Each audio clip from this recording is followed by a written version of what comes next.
अब मैं जो कहूँ वैसा ही तुम सभी को करना है, ओके? अंकल ने हमें कहा है कि शाम 3 बजे हमें यहाँ से कूदना है। तो भैया 2025 तो ख़त्म हो गया लेकिन दुनिया ख़त्म नहीं हुई, तो क्यों ना उन मूवीज़ की बात की जाए जो 2025 में हमसे छूट गई और पिछली वाली वीडियोस में नहीं आ पाई। So here is a list of 10 underrated movies of 2025।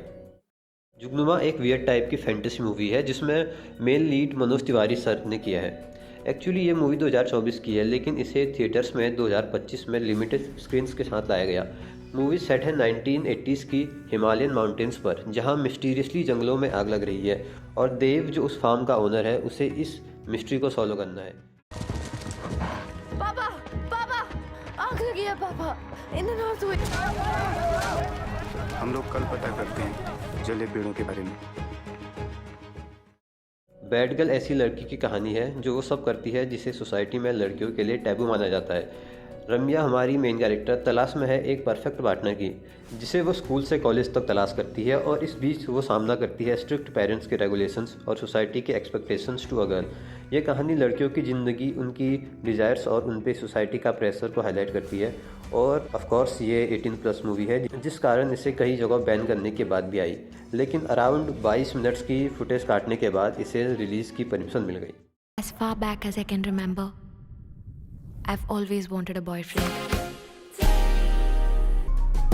मेरे लिए गर्लफ्रेंड बनना क्लास मॉनिटर बनने से ज़्यादा कूल था।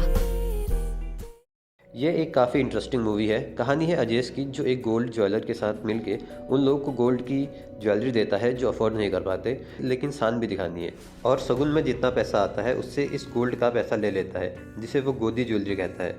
अगर पैसे मिले तो ज्वेलरी उनकी, वरना ज्वेलरी वापस। लेकिन अब वो ऐसी मुसीबत में फंस चुका है जहाँ उसे गोल्ड वापस लेना है और इस सिनेरियो को काफ़ी चीज़ों के साथ जोड़ के दिखाया गया है। मूवी इंट्रो सॉन्ग के साथ ही अपना टोन सेट कर लेती है और विद टाइम उसे ऊपर ही ले जाती है। അവൻ്റെ പെങ്ങളുടെ കല്യാണം 25 പവൻ കൊടുക്കാൻ നേരിട്ടിരിക്കുക അവൻ. ബാക്കി പിന്നെ നമ്മളൊപ്പിക്കണോ? हक कहानी है साजिया बानो की जो कि इंस्पायर्ड है साहब बानो बेगम, एक मुस्लिम औरत जिसने अपने हक के लिए लड़ाई लड़ी और जीती। ये कहानी है 1980s की जहां साजिया बानो के पति उन्हें और उनके बच्चों को छोड़ देते हैं और उन्हें घर खर्च के लिए हर महीने जो पैसे मिलने चाहिए थे वो भी नहीं देते।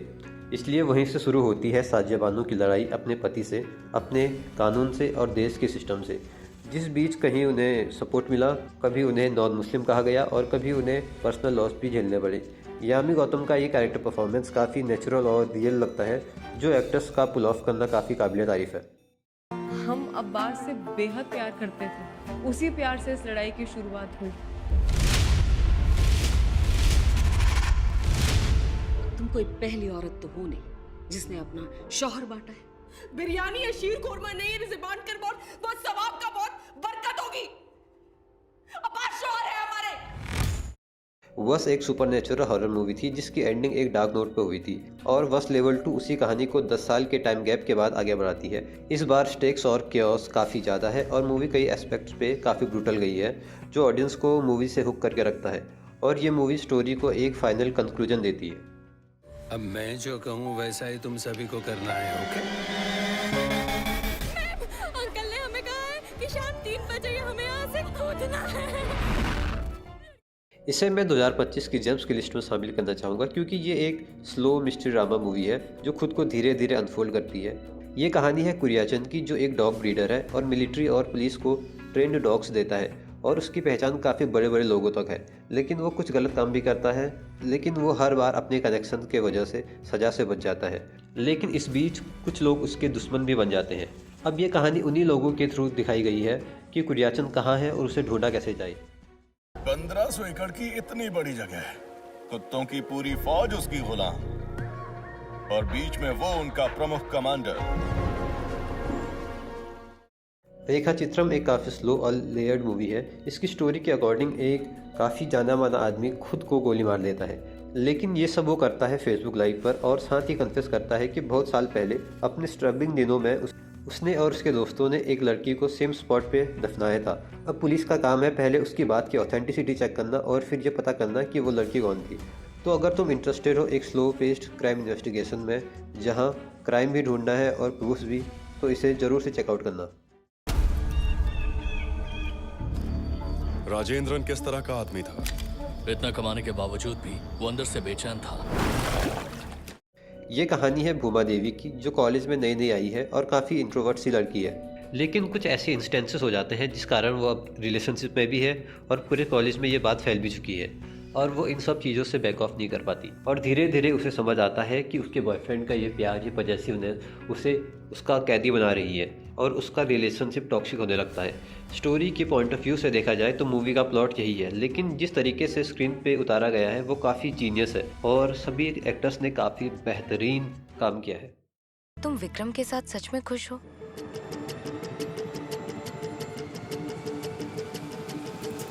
सच है तुझे भूमा से प्यार नहीं है? क्योंकि विक्रम के लिए तुम्हारी जैसी लड़की परफेक्ट है, उसके जैसी लड़की से। पर वो तुम्हारे लिए सही नहीं है। सोच के देखो, अगर कोई सीरियल किलर पहले बहुत सारे मर्डर करे और खुद बाद में सरेंडर हो जाए तो क्या होगा। यही कहानी है स्टीफन की। वो काफ़ी बेरहमी से 9 लड़कियों को मारता है और फिर खुद ही सरेंडर कर देता है। लेकिन उसने ऐसा क्यों किया और क्या सच में उन 9 लड़कियों को उसी ने मारा? ये सवाल अब पुलिस को सॉल्व करना है और साथ ही उसके मोटिव और साइकोलॉजी को भी समझना है। इतनी बेरहमी से कोई मेरी बेटी को कैसे मार सकता है? इन इल्जामों को कबूल करते हो? कबूल करता हूँ सर।